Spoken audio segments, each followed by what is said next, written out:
Alô, oi gente, boa tarde, tudo bem? Espero que todos vocês estejam bem. Desculpa esses minutinhos de atraso, mas a internet aqui estava dando um probleminha, mas agora tá ok. Eu sou a Celi, aqui da Tachidelec, e hoje vou conduzir a live que nós estamos fazendo sempre de terça a sexta sobre um destino turístico, um produto, uma personalidade, alguém que fez uma história e que precisa ser contada. Então a live de hoje vai ser sobre os heróis anônimos da Segunda Guerra Mundial e nós vamos falar em parceria com o casal o Eleazar de Castro e a Gorete Gurgel, eles que são os nossos parceiros nesse tema especificamente. Então deixa eu chamá-los logo, porque aí eles também podem se apresentar. Muito obrigada a vocês que estão chegando, prometo que vai ser uma boa conversa e tenho certeza que vocês vão gostar, vão se emocionar, porque as histórias dos heróis anônimos sempre é uma emoção, sempre faz o nosso coração assim ficar bem, bastante reflexivo e faz bem também ao coração. Espera aí, deixa eu ver se eles estão aqui.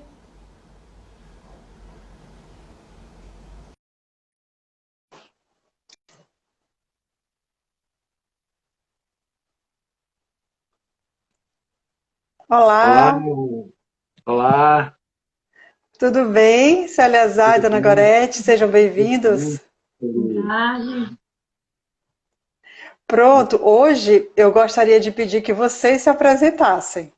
Eu só Ah, dei tá assim uma bom. pincelada, porque aqui sempre está chegando gente nova, sempre tem uns amigos que nos acompanham há muito tempo, que já sabem de qual é salteado, quem somos, mas para também prestigiar o pessoal que está chegando, né? É sempre bom falar um pouquinho. Tá bom. Começa com você.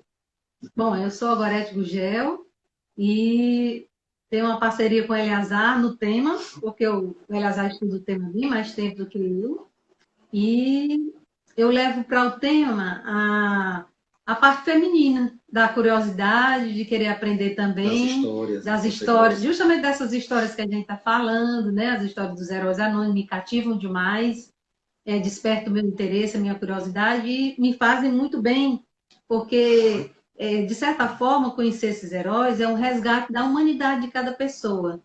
É a gente Uhum, saber que as pessoas também são capazes, independente da sua formação, do seu conteúdo, vamos dizer, de vida, né? E a pessoa, dependendo da situação, ela pode ser um herói ou heroína, né? E isso não é nada assim de super, aquele que usa capa, para mim, né? Mas sim de uma disposição, do ânimo, de uma vontade de fazer algo significativo para o outro, pensando no outro, que todos esses heróis eles saíram de dentro de si mesmo para poder agir em prol da vida, em prol do outro, né? E é uma forma da gente entender que a guerra, apesar de toda a sua crueldade, né, de morrer muita gente, que a guerra nunca, jamais será boa, né? Ela pode ser entendida como necessária em algumas ocasiões para a defesa dos povos, mas jamais será uhum. boa, porque ela destrói muito, né? Mas, ao mesmo tempo, a gente saber que ela muda pessoas, de tal forma que essas pessoas fazem parte de uma história que conta algo mais depois. Então, é mais por aí, né? Que a gente tem estudado e procurado aprender e, ao mesmo tempo, aprender, levar para dentro de si mesmo. É bom, meu nome é Eliazar.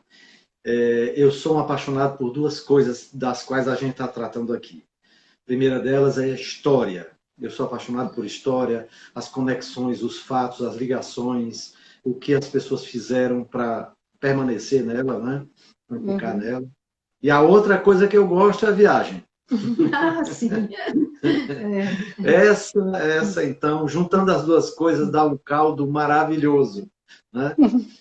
Então, eu comecei a ver esse tema com 10, 12 anos de idade, me apaixonei por ele, continuei lendo a vida inteira, embora em algumas menos, um pouco menos, para poder me preparar para a vida, me qualificar, etc. Mas depois, agora, um hobby deixou de ser um hobby para uma dedicação quase que integral, né? A esse episódio histórico chamado Segunda Guerra Mundial, que modificou toda a nossa vida. Com certeza. Então vamos conhecer hoje um herói anônimo, não é? Eu queria que vocês já começassem apresentando, né? Tá bom. A gente vai falar, Celi, de um herói que tem um pouco a ver com a viagem nossa, tá? Porque ele foi o... E também a gente tomou a decisão, porque na terça passada, né, a gente tinha falado do Desmond Doss, que tinha sido o primeiro americano. Aí nós fomos ver, puxa vida, tem muito holandês, tem muito alemão, tem etc. Vamos acrescentar mais um americano? E aí a Neta concordou, lembramos que a gente viajou e encontrou alguma coisa dele na viagem, a gente decidiu por ele hoje, tá? Ótimo. O nome dele é Varian Fry. Varian Fry. McFry. Varian McFry. O nome completo, né? E ele foi um jornalista americano e foi para a França ocupada, né? E ele ficou chocado. Não só a França, foi para Berlim também. Ficou em guerra. Em 1935 ele foi para Berlim, né? E ele ficou chocado com o que ele viu. Ele viu pessoas serem agredidas no meio da rua, judeus, homens, mulheres, senhores, crianças, né? Enfim, ele ficou muito chocado com o que ele viu e ele decidiu dentro dele fazer alguma coisa. Ele decidiu que seria antifascista, né? Antinazista, e seria contra esse tipo de governo. Aliás, que ele também era um americano democrata, né? E ele, então, quando retorna, depois muito chocado com isso que estava acontecendo, ele pegou uma época em que os judeus estavam sendo agredidos nas suas lojas, expulsos dos seus ambientes, né? E ele escreve nos Estados Unidos sobre isso, sobre o massacre dos judeus na Alemanha, né? E, infelizmente, não tem tão grande repercussão. Muita gente não acredita que os alemães possam estar fazendo isso, né, com os judeus. Até os próprios judeus americanos e de outros lugares da Europa não queriam crer que tal coisa fosse possível, né? E acham que foi algo assim muito pontual. E eu gostaria que aquilo ali tivesse tido, né, um maior resultado, e aí o mundo, a Europa e os Estados Unidos mais ali perto, tivessem tido uma atitude mais de controle, né, vamos dizer assim, do que estava acontecendo na Alemanha. Mas isso realmente não aconteceu. Ele nasceu, vou dizer para vocês, em 1907, em Nova York. No estado aliás, na cidade de Nova York. Na cidade de Nova York. Mas os seus pais se mudaram para uma cidade menor, né? Mais do interior, e ele teve uma infância, então, vivida nesses lugares mais tranquilos dos Estados Unidos, né? Como é o nome da cidade? Sim.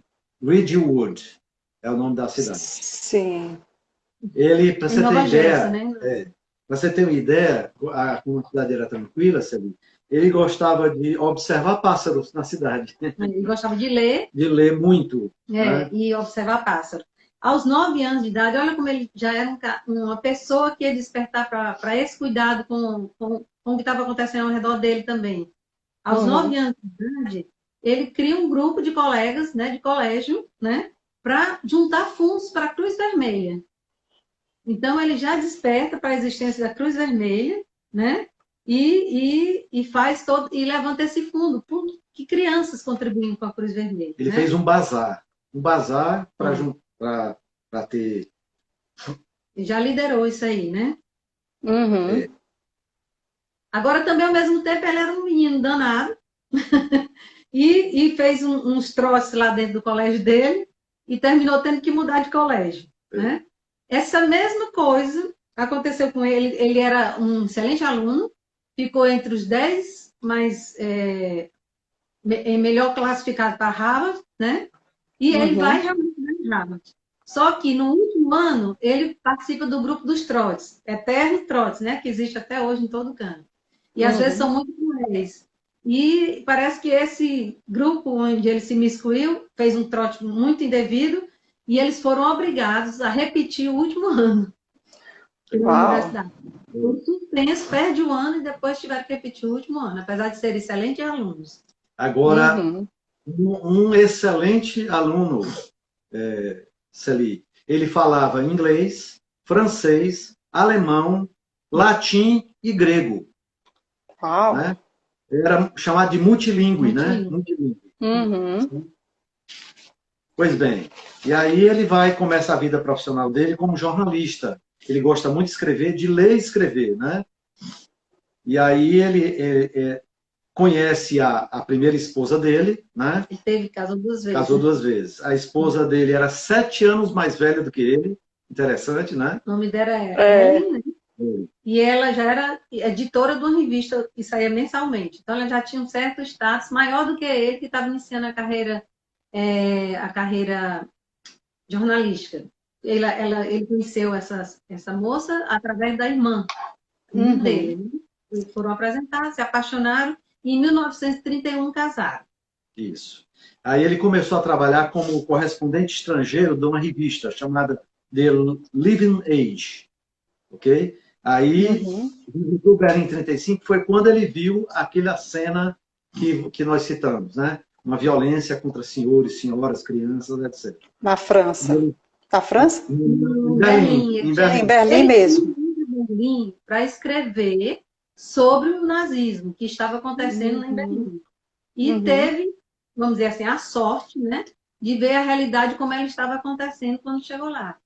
E ninguém queria acreditar. Não, os alemães que geraram aquelas pessoas célebres, famosas, músicos, etc., onde há um aura intelectual grande, não, isso não pode estar acontecendo lá. Né? E eu acho que é bom de novo. Sim, pois não, diga. Não, eu acho que sempre que a gente falar disso é bom ressaltar a diferença entre os alemães e os nazistas, né? Exatamente. Os nazistas haviam assumido o poder em 1933, né? E tinham uma presença, inclusive física, nas ruas, né? Que intimidava as outras pessoas. E as pessoas que se consideravam ou contra o nazismo, ou pelo menos neutras, ficavam acovardadas, né? Porque e às vezes a atmosfera era de muita violência. E às vezes muitas pessoas, por não saberem ou por talvez por falta da informação mesmo, falam erroneamente assim, os alemães, né? Como se todo alemão tivesse sido nazista, como se a crueldade viesse de toda a nação alemã, né? De todo o povo. E é bom, acho que quando a gente faz analogia em relação ao Brasil, né? É como a gente se sente ofendido quando todo mundo, quando as pessoas dizem assim, os brasileiros são todos corruptos, né? A gente sabe que não são todos os brasileiros, né? Acho que é importante sempre destacar. Quando a gente fala mais dele, agora nós vamos ver que um dos objetivos dele foi salvar os que eram antinazistas. Não foi só salvar judeus, né? Então havia toda uma gama de intelectuais, de escritores, de profissionais liberais, de mulheres mesmo, donas de casa, que estavam sendo perseguidas porque eram antinazistas. E, como eu já disse, o Hitler tinha por trás dele a SA, que era violentíssima. Ela batia, ela matava, era uma coisa sem... Era a força paramilitar do partido. Sem controle. Então, tipo assim, falar aqui no Brasil, de milícia. Né? Milícia não tem controle, não está subjugada aos governos nem às leis. Então seria mais ou menos isso. Então as pessoas tinham muito medo dessa milícia que o Hitler iniciou com ele, né? Isso. Pois é, muito perturbado com o que ele viu em Berlim, né? Ele começou a arrecadar dinheiro, né? E juntou 200 americanos notáveis, gente muito importante, que ele foi fazendo contato para fazer uma doação, para poder criar um comitê, né? E depois tirar essas pessoas tanto da França ocupada, né? Como da Alemanha. Ele juntou jornalistas, curadores de museu, presidentes de universidades, artistas e empreendedores em geral. E conseguiu arrecadar 3 mil o quê? Euros. Dólares, 3 mil né? dólares. 3 mil dólares. Na época né? era muito dinheiro. Que na época era muito dinheiro. Então, ele parte eles criam um comitê chamado Comitê de Resgate e Emergência.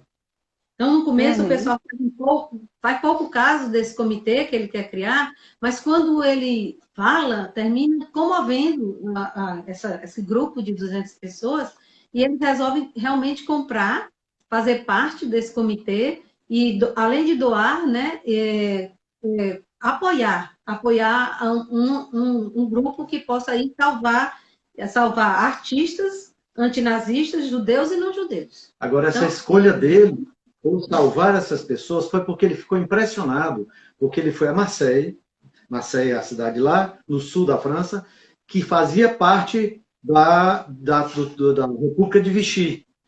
Vichy, ou seja, metade da França para baixo era teoricamente livre. Em tese era livre, mas não era, a gente sabe que não era. Então, ele foi lá e ele encontrou nada menos do que a família do Thomas Mann. Ele encontrou Hannah Arendt, né?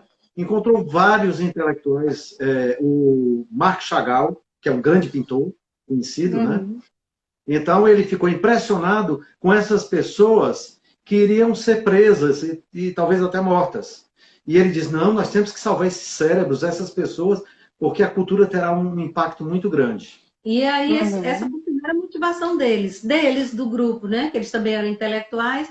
Vamos salvar esses intelectuais, porque eles farão muita falta no mundo, se eles forem mortos, né? Então, ele pergunta se alguém quer ir, claro, né? Ele que criou a ideia estava se dispondo e realmente vai para Marseille e disposto a lá criar um grupo que vai encontrar essas pessoas, vai reunir e vai salvá-los. Vai falsificar passaporte para depois achar uma rota de fuga. Aí, quando ele dizia isso para as pessoas, ele reuniu pessoas lá em Marseille também, né? E ele disse, quando ele contou o que ia, aí parecia aquela história que é a piada do Garrincha, né?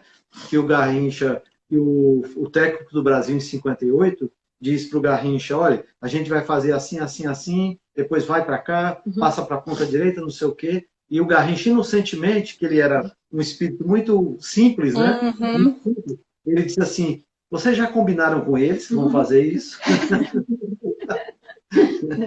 Então, eles diziam assim, que planejamento é esse? Não tem planejamento. Como quem é a vai? rota de fuga? Qual é a rota de fuga? Quem é a sua equipe de apoio? Era só ele, com esse dinheiro, chegando lá para criar o comitê e achar os parceiros, né? E ele parece que parecia ele parecia uma pessoa, assim, muito dandy. Dandy inclusive, é um apelido que o chefe de polícia dá lá para ele. Dandy quer dizer aquela pessoa afetada, aquela pessoa que é muito sofisticada, gosta de comida boa. Ele realmente gostava dessas coisas. Chegou lá, se hospedou no melhor hotel que tinha em Marseille, né? E quando o cara da portaria disse para ele alguma coisa que ele não gostou, ele disse, olha, eu estou a serviço da mulher do presidente da República dos Estados Unidos. Sim, porque realmente teve esse contato, né? Ele quando ela soube, a esposa do... Qual é o nome dela agora? Eleanor, né? Eleanor Roosevelt. E quando ela soube desse comitê, ela chama ele lá. Na Casa Branca. Porque existia um artista que ela gostava muito dele, um escritor. E ela chega e mostra para ele uma foto que ela tinha recebido, mostrando que ele está num campo de concentração, lá na França. Inclusive atrás dos arames farpados, né? A foto mostra claramente. E aí ela diz, você está indo para fazer isso, eu quero que você ponha na sua lista esse artista e traga esse escritor, e traga ele porque ele é muito importante, eu gosto muito dele. E aí ela passa a apoiar declaradamente o grupo. E foi outra vantagem, porque como estava proibido como é que chama? Vistos, como sempre, né? Estava proibido os vistos, essas coisas. Ela consegue que o marido crie uma lei abrindo esses vistos para Marseille, né? Inclusive sem limites. Então ele já tem sem limites. Porque geralmente era assim, tantos, para não sei o quê, né? Então ela consegue editar essa lei e já dando aí para ele uma oportunidade dele trabalhar. Mas é muito importante a gente lembrar uma coisa. Na época, os Estados Unidos não estavam ainda em guerra. Isso, era neutro. Era neutra. Os Estados Unidos só foi entrar na guerra no final de 41. Em 40, quando ele foi para Marseille, era um país neutro, né? E ele não podia, inclusive o Departamento de Estado da presidência dos Estados Unidos, ele estava em cima dele o tempo todo, porque eles não queriam que ele promovesse algum tipo de problema, né? Que ele provocasse algum tipo de problema que pudesse desgostar a França e a Alemanha. Alguém está perguntando o ano, foi em 1940 que ele foi para lá, né? Isso. A gente podia dar uma olhadinha aqui nos comentários, né? Só para. Eu não sei se vocês estão conseguindo ver. Olha, aqui nós. Quem está aqui online é a Esther, a Mônica. A Miriam perguntou o ano. A Miriam, aliás, desculpem. É Miriam, ela me diz da pronúncia do nome dela, é Miriam. Eu já vi o Zé Livina, Cristiane. Que bom. Né? O pessoal, por enquanto, está só mandando emojis de coraçãozinho. Petrolina representou. Então é isso. Pois bem, então, Sali, ele em 40, eles precisam adotar uma estratégia, né? O que é que eles fazem? Eles abrem, digamos assim, eles abrem duas frentes. A primeira frente, conhecida de todos, popular, no hotel eles montam uma espécie de birô de levar pessoas que podem ser resgatadas. Sim. Claro que pedidos de saída de Marseille teria que ser com autorização das autoridades alemãs. Mais alemãs do que franceses. Os franceses eram meros fantoches. Né? Pois bem. E aí, essa é a face conhecida do trabalho. Mas a face secreta, eles, nos bastidores, eles começam a identificar algumas pessoas que eles querem resgatar. Então, a primeira é que ele chega lá e se inscreve, dizendo que é um comitê que está ali para salvar essas pessoas, porque os Estados Unidos aceitam que elas vão para lá, né? Então, estão se colocando um país que vai receber esse refugiado, né? Ele consegue, então, de certa forma, criar uma vamos dizer, notícia na cidade. Isso. E aí se espalha essa notícia e chega para ele a americana Miriam Davenport, que era uma ex-estudante da Sorbonne, que estava lá em Marseille, né, expatriada, e também uma mulher muito rica chamada Mary Jane Gold, que também era expatriada, ela era amante de artes, né, essas coisas, adorava morar na França.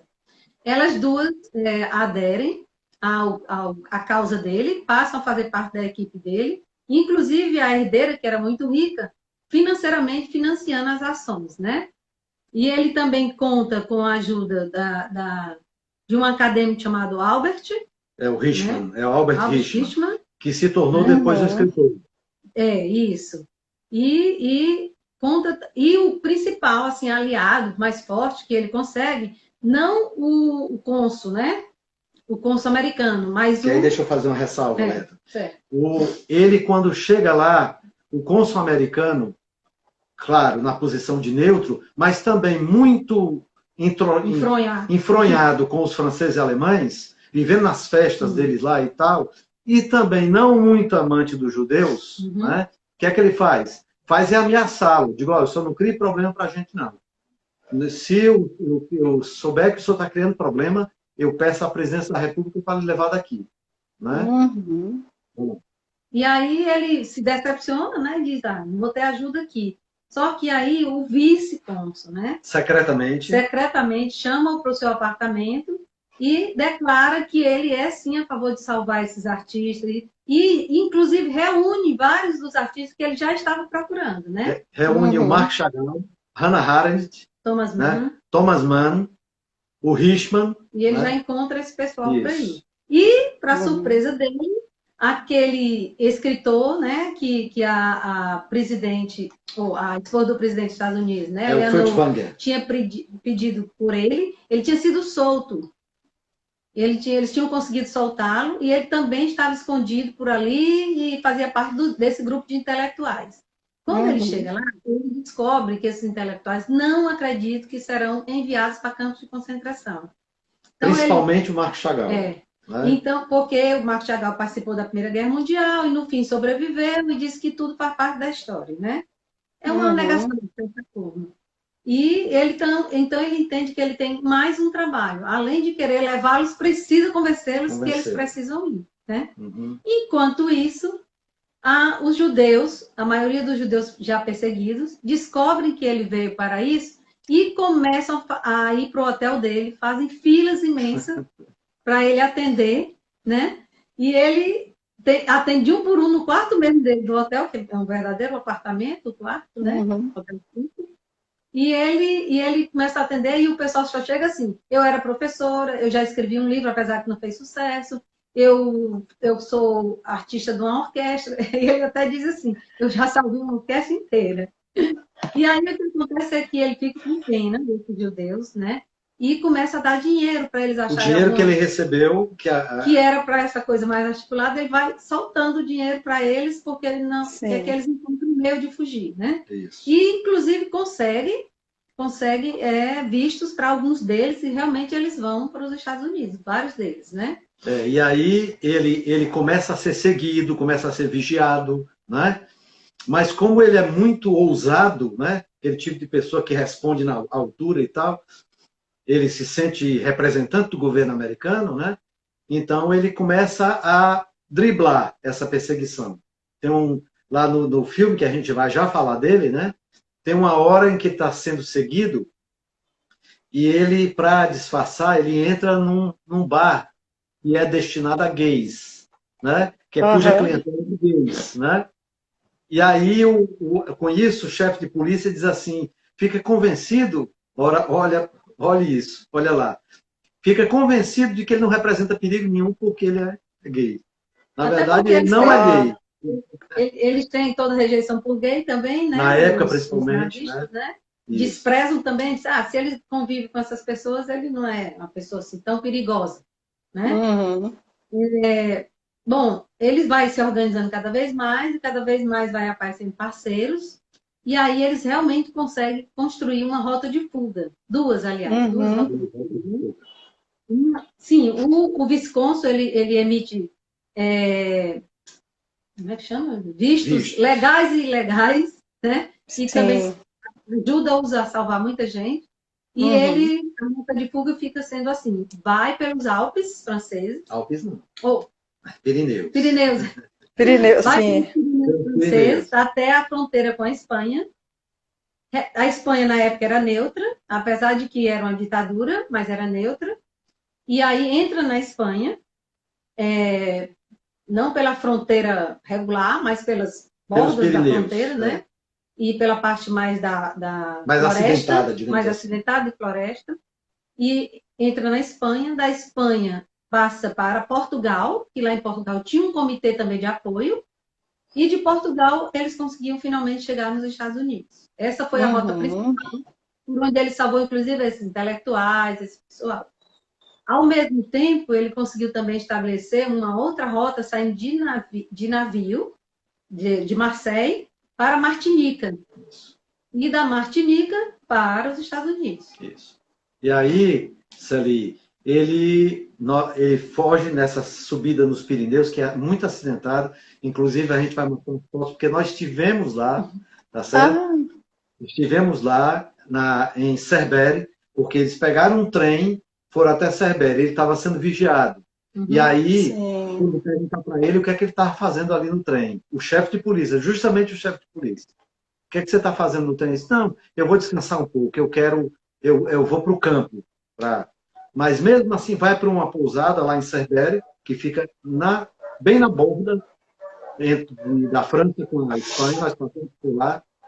E aí, ele fica na pousada, só que muito cedo, ele sai com todo mundo, ele finge que não está com ninguém. Esse é o dia que vai o Marc Chagall, vai a Hannah Arendt, vai o Thomas Mann, é esse grupo mais... que se resistir, mas que depois entende que precisa ir, né? E ele, para o chefe de polícia lá, ele diz que está sozinho, né? Embora todos estão no trem, mas ele age como se estivesse sozinho. Então lá, no dia Uhum. seguinte, ele sai com o grupo bem cedinho e vai para passar para a fronteira Mineiro. pelos Pirineus. Muito acidentado, Sim. muito íngreme, E como eles não né? eram jovens, em determinado momento eles queriam desistir, estavam muito cansados, né? Mas ali, Isso é em que época do ano, vocês sabem? Como é que estava a temperatura? ele chegou lá em agosto de 40, né? Eu acho que Ah, era outono. Já estava Acho que no era outono. outono. Era agosto outono. é final do, É é final do final verão. do verão, né? Final do verão. Né? Pois bem, aí ele vai, né? E passa com esse grupo. No filme eles dão uma certa romanceada, o chefe de polícia vai, quase que pega, aí ele desce e quase é atropelado pelo carro do chefe de polícia. E para Sim, disfarçar a ida do pessoal. O pessoal consegue passar, né? sim. Pois bem, Um twist enorme, né, gente? isso, só para ter ideia, alguns do que foram salvos, alguns só, Nossa, sim, que foram salvos por ele. Foram quase sim. 2.000 pessoas. Quase Nossa, 2.000 bastante pessoas. gente. Sim, O sim. senhor pode me repetir o nome dele para a gente colocar aqui? Laura, você está aí online, Laura, Hanna ou Ameire, elas poderiam escrever aí nos comentários o nome do herói anônimo sobre o qual a gente está falando agora, É né? Varian Fry, com Y. Tá, FRY. tá. Acho que as meninas têm aí, elas vão escrever. Pois bem, Celi, e aí ele faz várias vezes a mesma rota no período de 40 a 41. Em um Sim. ano, essas 2.000 pessoas foram salvas em um ano. Porque em setembro, isso ele foi preso 2 vezes, mas preso para ser interrogado, aquela coisa, mas sem muita força, porque eles não iam mexer numa pessoa que estava autorizada pelos Estados Unidos, né, um país neutro. Sim. Eles ficavam tentando coibir as ações dele, mas ao mesmo tempo davam espaço para ele. Mas em Uhum. setembro de 41, ele realmente vai expulso da França ocupada, E né? com muita sorte, porque logo depois, em dezembro de 41, 2 meses depois, os Estados Unidos entrou na guerra. Foi. Se ele tivesse ficado lá, ele teria ido para o campo de concentração. Isso. Né? Pois bem, Celi, Nossa. aí essa é a história dele. Era um homem muito Sim, mas tem determinado. mais Né? coisa. Quando ele volta, ele começa a escrever sobre o Holocausto, que ele já está sabendo que o Holocausto está acontecendo, né?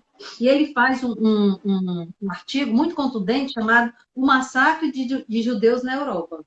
Ele, inclusive, ele culpa a Europa, não culpa só a Alemanha nesse artigo. E tem dele, razão, né? E tinha razão. Porque ele percebeu que havia uma animosidade, havia um antissemitismo que estava graçando na Europa toda, não era só, nos Estados Unidos também.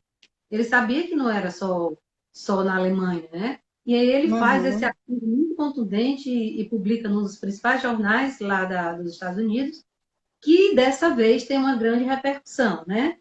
Muitas pessoas começam então a se mobilizar e a criar comitês e a pensar em salvação, e nisso os Estados Unidos também entram na guerra, que reforça mais ainda, né? Eles agirem em prol da vida, mais uma vez da vida, salvar pessoas. E ele publicou um livro chamado Rendição sob Demanda, tá? E onde ele cita, porque isso é uma cláusula no armistício franco-alemão né, que houve, de que a França se comprometeu a entregar todos os judeus que estivessem no seu território. O antinazista. O antinazista. Né?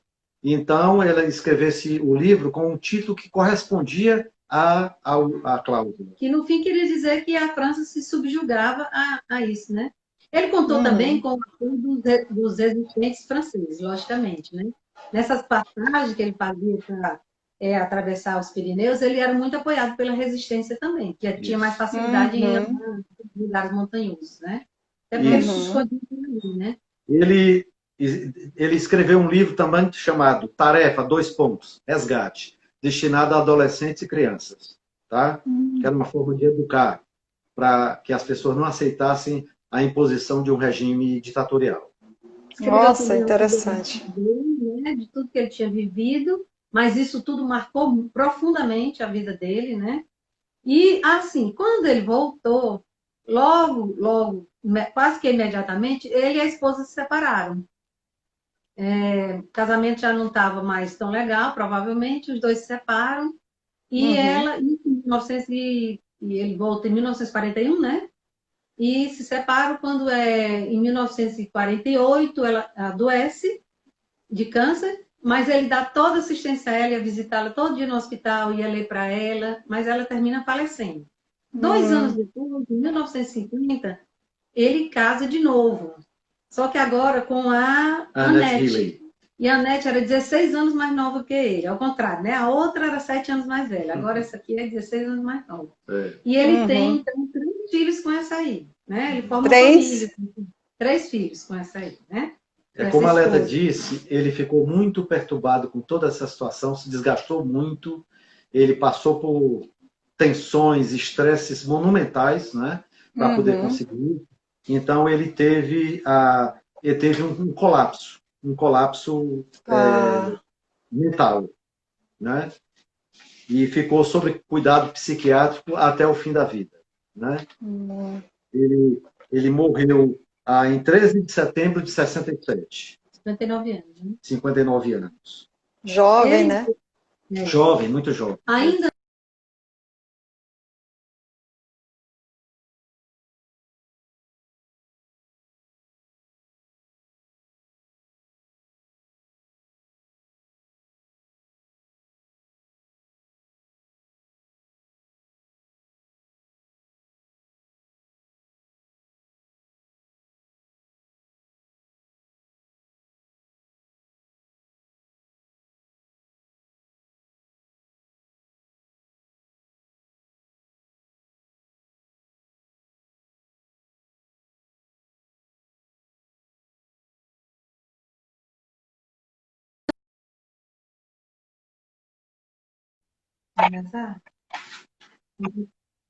Sim. Voltamos. Deu uma queda de energia aqui violenta. Foi, acho que aqui também. Pois bem, Celi. Então, teve vários trabalhos publicados com ele, né? Ele recebeu também várias condecorações. O governo da França condecorou com a Legião da Honra. O Conselho Memorial do Holocausto dos Estados Unidos concedeu a Medalha de Libertação Eisenhower. Ele se tornou o primeiro cidadão, antes mesmo do Desmond Doss. Né? Sim. Foi. Só são 5 cidadãos americanos que receberam a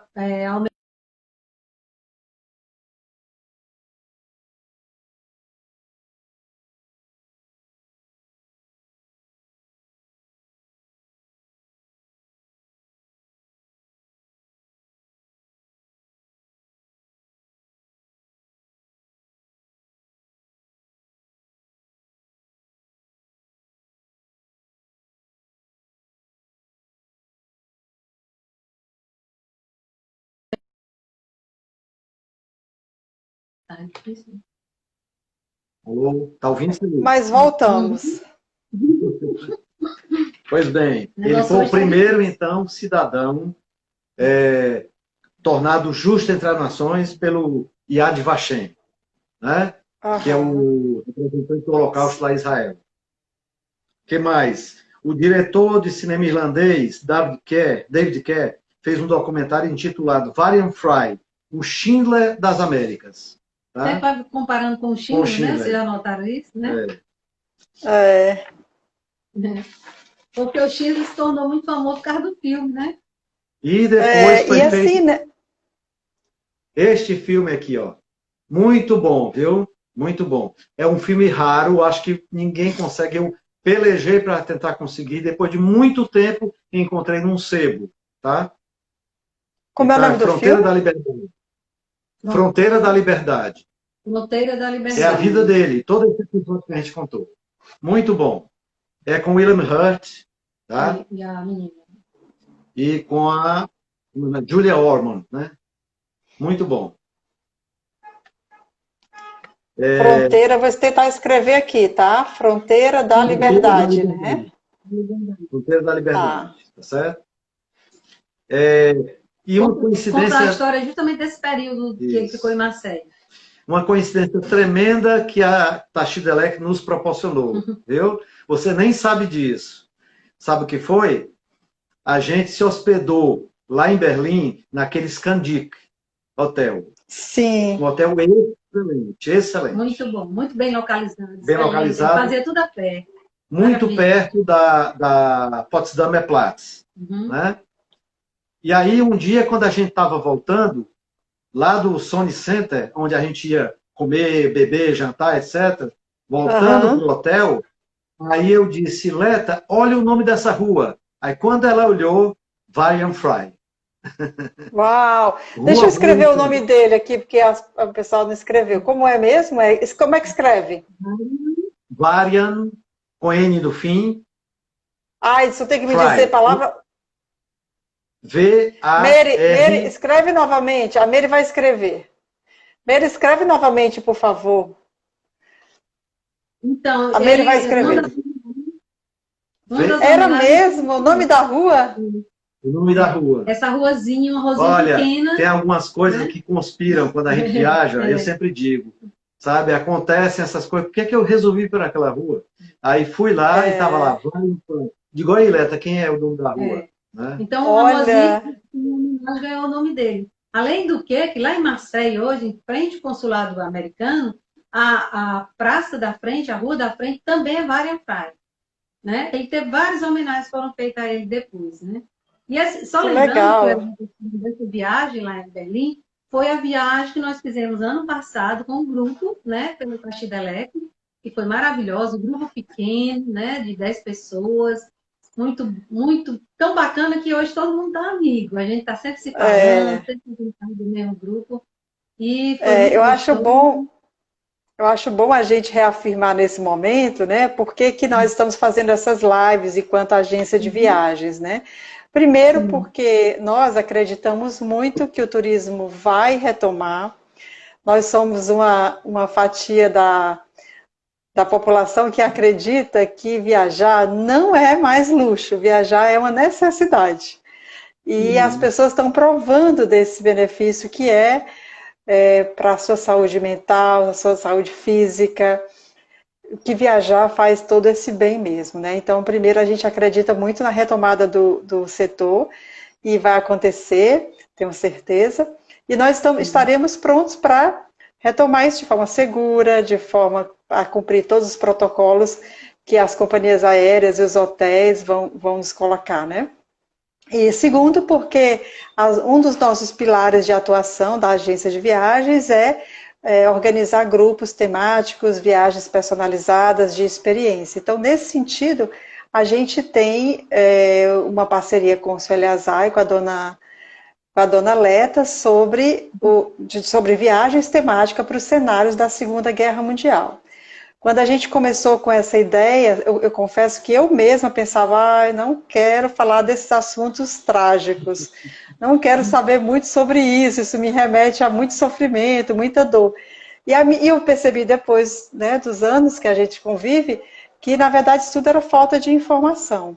À medida que eu fui conhecendo, eu fui encontrando e entendendo, né, que toda história tem um lado muito difícil, mas a gente também pode lançar um olhar por um outro ângulo e encontrar uma história muito emocionante, e é isso que a gente tem feito nas viagens que a gente faz em parceria com o casal. Então, o seu Eleazar e a dona Gorete acompanham os nossos grupos temáticos pela Segunda Guerra Mundial. Talvez, em função da pandemia, a gente volte a atuar com os grupos no próximo ano, talvez, né? A gente tem uma viagem programada para setembro, agora esse ano, mas estamos aí decidindo essa semana se vamos manter ou se adiaremos para o próximo ano.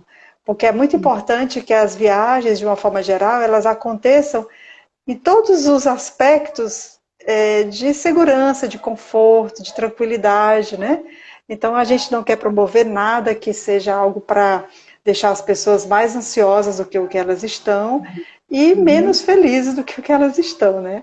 Então, a ideia é mesmo manter essas viagens e, assim, a gente vai construindo esse conteúdo de informações sobre a Segunda Guerra, para que, assim como eu, que pensava que era só coisa muito, e continua sendo, tudo que eu imaginava continua sendo, mas eu tenho o controle de jogar o meu olhar para uma outra área dessa história. E assim como eu, outras pessoas também podem conhecer e até querer viajar, né? E aí, no ano passado, a gente fez o nosso primeiro grupo, que foi para a República Tcheca e Alemanha, e eles conduziram, e foi assim, maravilhoso. Está fazendo um ano justamente agora, esse período agora. Né? Isso mesmo. Estou pegando as fotos de lembrança, né? Pelo Facebook. É verdade. Viagens de experiências, né? Contato com a cultura, com a arte, com a história dos lugares, são coisas que realmente fazem as nossas viagens diferenciadas. E é nessa ideia, nesse convite, que a gente traz vocês para conhecerem a nossa proposta. Sally, só para encerrar aqui a história do Varian Fry, em 2018, nós fizemos uma viagem cujo dos heróis que a gente iria ver, a história dele, era justamente o Varian Fry, né? Olha! E aí nós fomos a Cerbere, justamente a cidade para onde ele foi de trem, e de lá subiu para os Pirineus. A gente passou lá, passamos na fronteira francesa-espanhola, que é justamente a parte bem íngreme, tá? Vimos os memoriais que tem lá em cima, tá? E ficamos numa cidade chamada Portbou. Portbou é a primeira cidade espanhola passando de Cerbere. Ou seja, passando dessa cidade francesa, é a primeira espanhola que eles iam encontrar. No final, numa das viagens que ele faz, ele bota os intelectuais num trem para Cerbere, mas ele vai no outro trem para Portbou com as malas, justamente para não chamar atenção para eles, que eles estavam viajando com muita mala. Quem levou as malas foi o Varian Fry. Mas para Portbou logo, direto. E Portbou é um dos lugares mais bonitos que eu já vi na minha vida. É uma vilinha à beira do mar, com penhascos, e lá, digamos assim, se tudo deu certo, quase tudo deu certo para as viagens do roteiro do Varian Fry, uma não deu certo, uma pessoa não deu certo, mas por precipitação dela mesma. Foi lá na cidade de Portbou, onde um grupo passou pelos Pirineus, se hospedou e foi detido pela polícia espanhola. E nesse grupo estava uma pessoa chamada Walter Benjamin. Walter Benjamin é um dos maiores filósofos alemães, né, que já existiu. Judeu. Né? E aí Walter Benjamin se precipitou, se desesperou quando soube que os alemães vinham para Portbou, ele se suicidou, né, naquela cidade. Mas ele se precipitou, porque depois o grupo, no outro dia, foi liberado. Foram liberados, né? Sim. Então, uma tristeza mesmo, ele ter sido desesperado. O Walter Benjamin, então, fazia parte desses grupos do Varian Fry, né? Sim, sim. Eu vou mostrar umas 5 fotos aqui, bem ligeirinho, pode ser? Já estamos seguindo para o nosso final, tá? Então tem que ser rápido mesmo. Tem que ser rapidinho nessas lives, né? Eu estou percebendo que tem um delayzinho, um atraso entre o tempo que aparece para mim, o tempo que aparece para vocês e o tempo que aparece para quem está aqui conosco. É mesmo, Ó, isso aqui é o túmulo do Walter Benjamin. Lá no cemitério pequenininho cemitério de Portbou. Mas eu disse, até brincando com ele, é o cemitério com a melhor vista do mundo. Lindo lugar, lindo. Você vê lá de cima, você vê o mar, a imensidão do mar lá embaixo, é muito lindo. E lá o memorial, olha aqui, olha a visão lá de cima. Nossa, realmente lindo. Né? Dá para ver. Aqui, o lugar onde o Walter Benjamin ficou hospedado.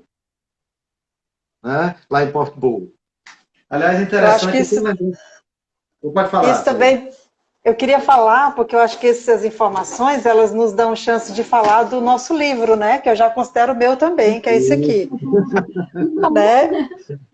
O Eleazar e a Gorete escreveram um livro pelos caminhos da Segunda Guerra, e como vocês podem ver, todo ilustrado com fotos autorais, né, de lugares onde eles visitaram, visitam esses lugares há 14 anos, tá? Não é só ler e pesquisar na internet, mas tem um registro em loco desses lugares. E esse livro é um guia. Olha aqui, Celi, esse aqui é a estrada ia por cima dos Pirineus, e aí aqui chegando onde eles passaram. E aqui a gente chegando na França. Não é, ó? A França. Sim, sim. Né? Maravilha. Aqui um dos memoriais. Esse é o primeiro deles. E nesse dia, infelizmente, estava chovendo e a gente teve que se proteger. Olha aí, isso é outro memorial nas rochas. Dá para ver, ó, em rocha, né? Muito elevado, muitas dificuldades para as pessoas. É muita vontade de viver, né? Porque pessoas já de 70 anos conseguindo passar por esses lugares, né? Esse é o memorial principal dos grupos que passavam por cima dos Pirineus para fugir.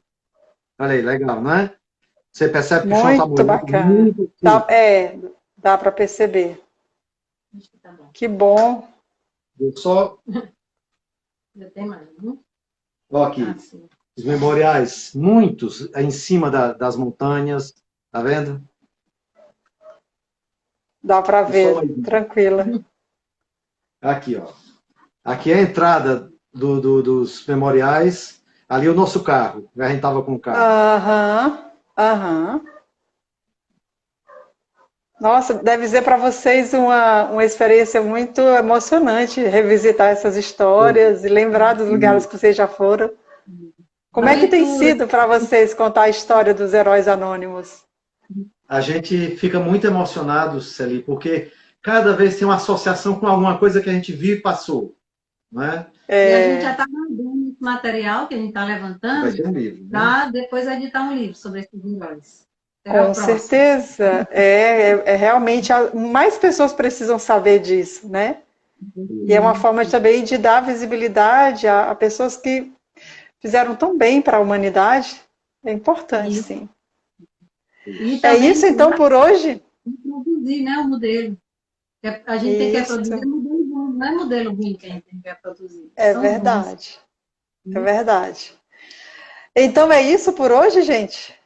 Isso, Isso, então, muito obrigada. Eu queria agradecer a todo mundo que está aqui, a Adriana, que passou por aqui, o seu Nilton, a dona Zuleika, a Mônica, a Meire, todo mundo. Essas lives são feitas para vocês, então é muito importante a participação de vocês e o feedback também. Então, quando vocês puderem, digam aí o que é que vocês têm achado e o que é que vocês querem saber mais. Quem sabe a gente procura algo que seja muito mais do interesse de vocês, né?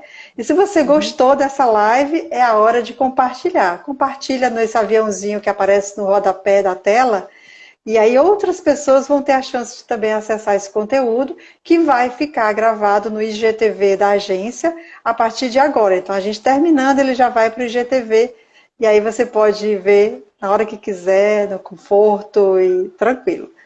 Não é isso, Eleazar? O senhor quer se despedir, então, agora, um minutinho, menos de um minuto, 30 segundos. Bem rapidinho. Amanhã, às 20 horas, amanhã, sexta-feira, às 20 horas, uma live sobre os nazistas e o ocultismo, tá? Essa visão quase que os nazistas queriam tornar o nazismo como uma religião, né? Vamos fazer alguns comentários sobre isso. Então, amanhã, vai ser amanhã, no perfil... Pelos caminhos da Segunda Guerra Mundial. Pelos caminhos da Segunda Guerra Mundial, mais uma live imperdível, às 20 horas. Eu vou assistir. Espero encontrar vocês lá. Tá bom? Obrigada, gente. Um beijo, viu? Boa tarde. Obrigada por hoje. A gente se encontra. E amanhã a gente tem live de novo às 15 horas, aqui na Tati Delec. A gente vai divulgar o destino, vai ser sobre um destino turístico, a gente divulga já já. Tchau. Obrigada. Muito obrigada.